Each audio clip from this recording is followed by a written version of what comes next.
She is a singer-songwriter of healing music with Native American and angelic themes.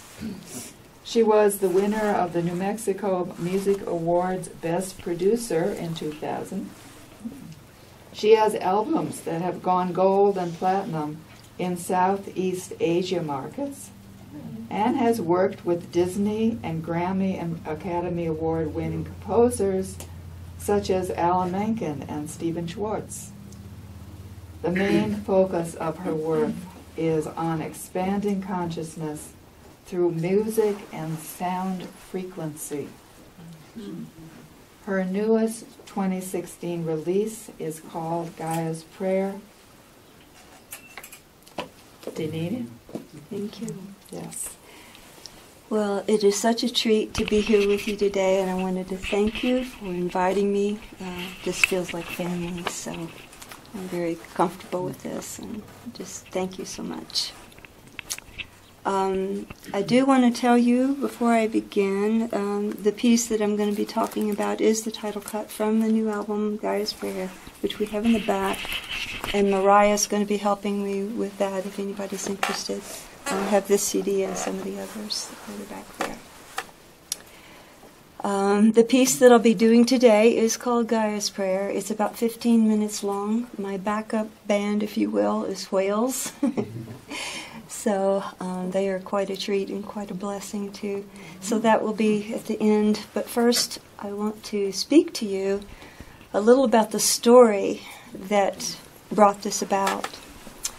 In 2014, I was called by the Earth Mother, I should say compelled by the Earth Mother, to come sit upon her back for hours every day in meditation and singing and just being with her and connecting in deeply with her.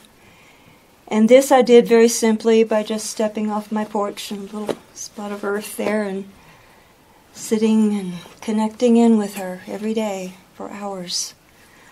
And it was an amazing experience.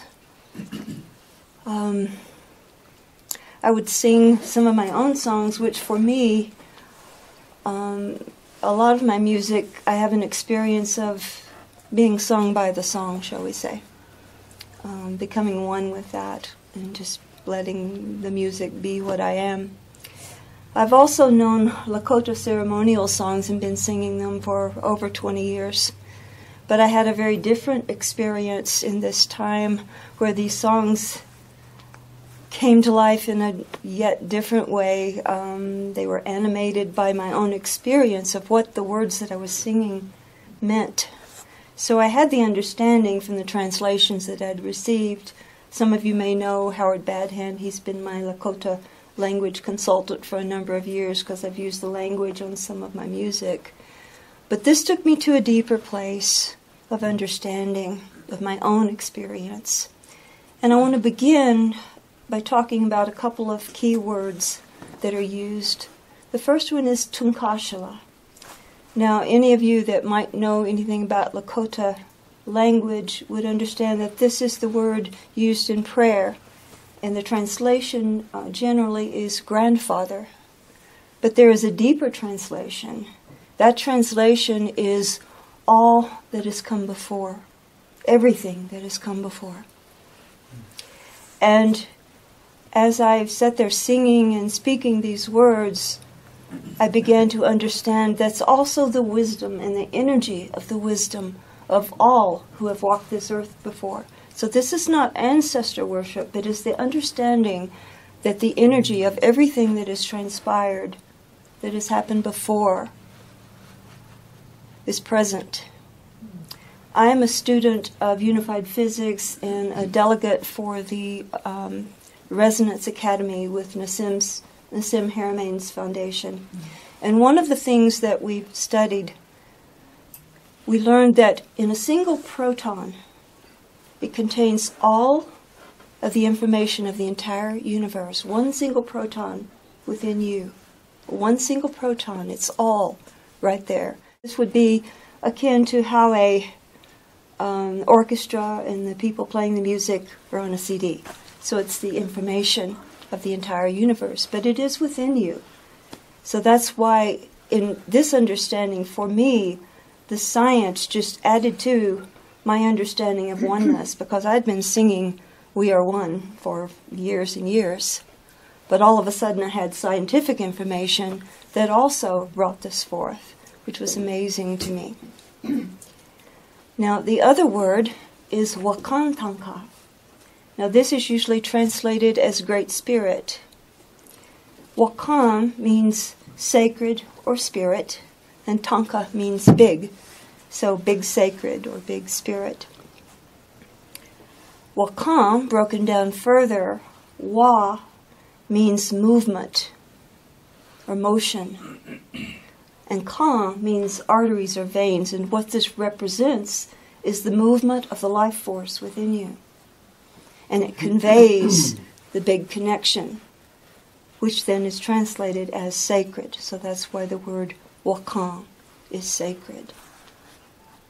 So as I would pray and sing, there was one particular thing that was on my heart at the time. It was a woman issue of the heart that I just hadn't been able to get completely past.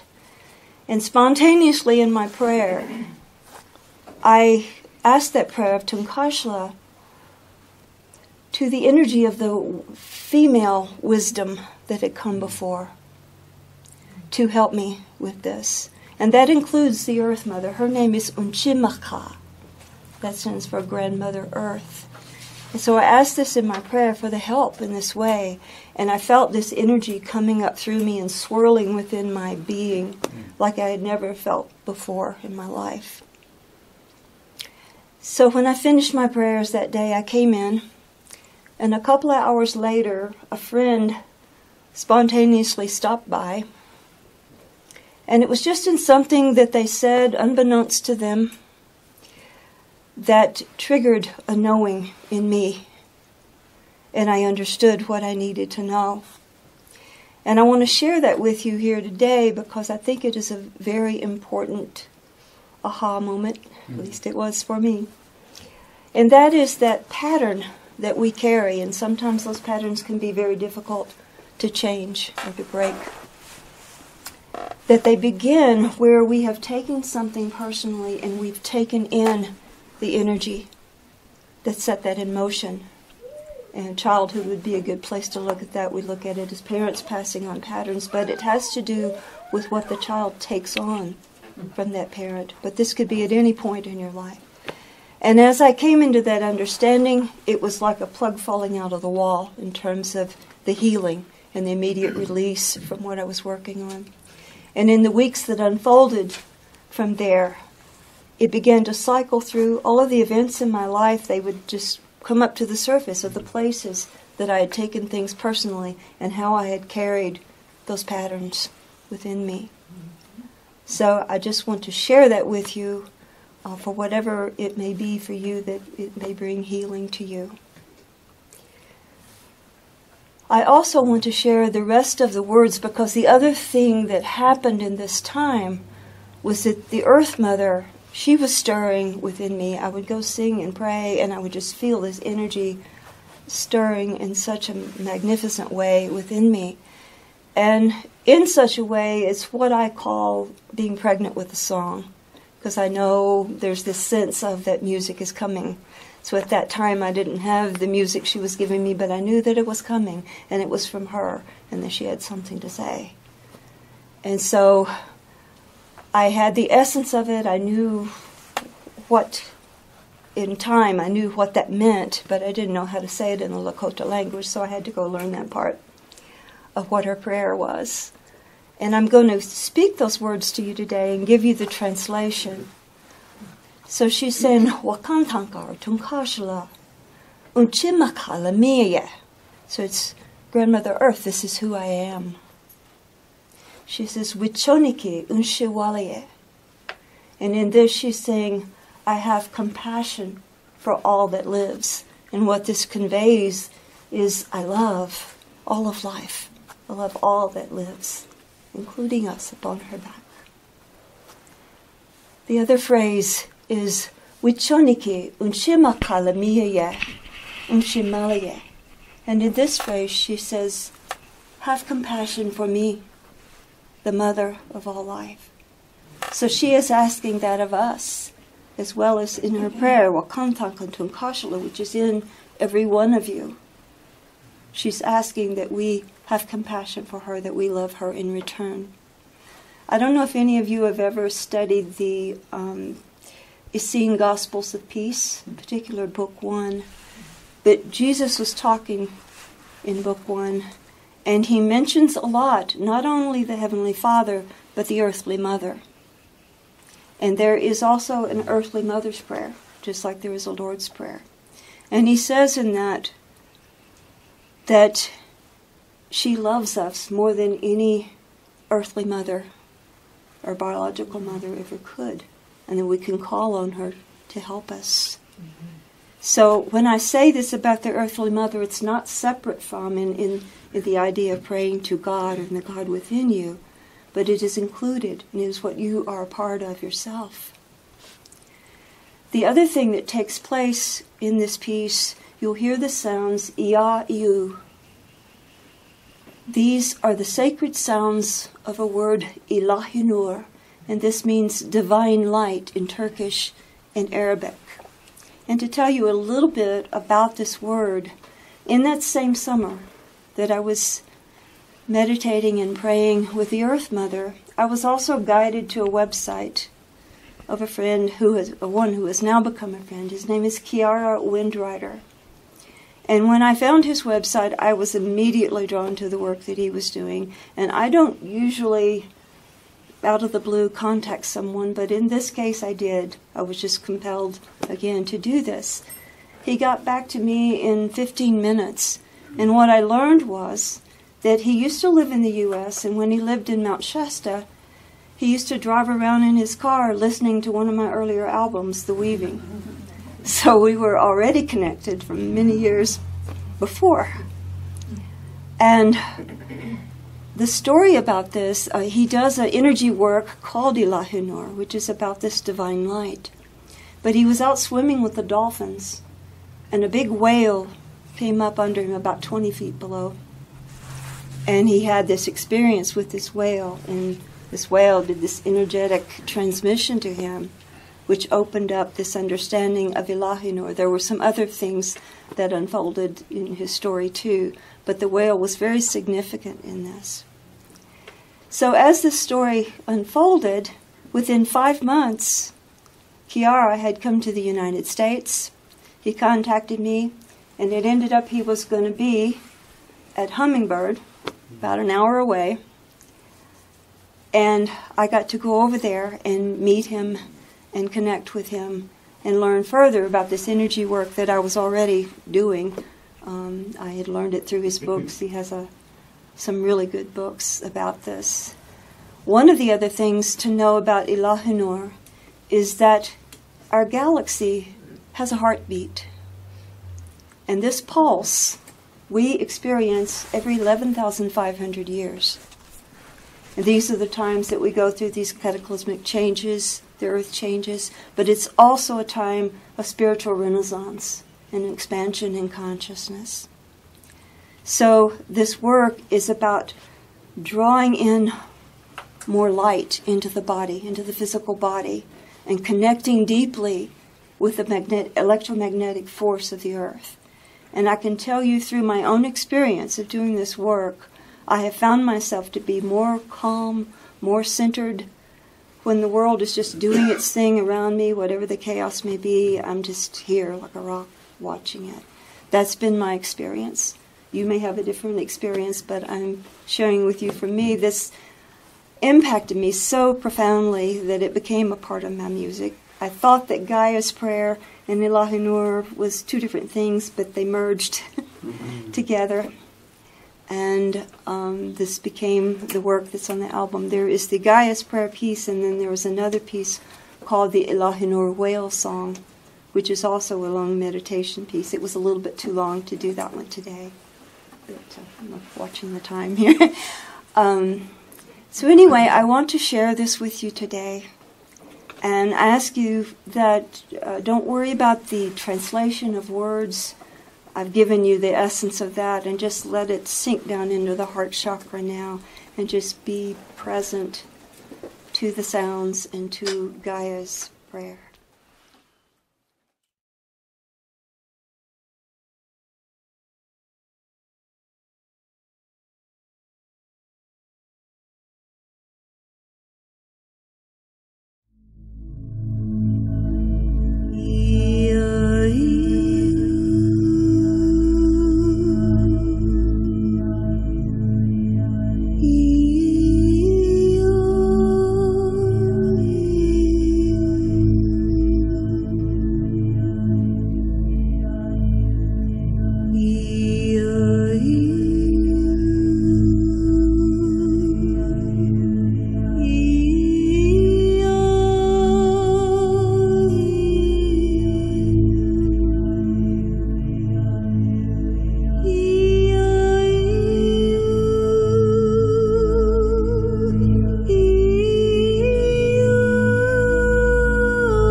We are all related.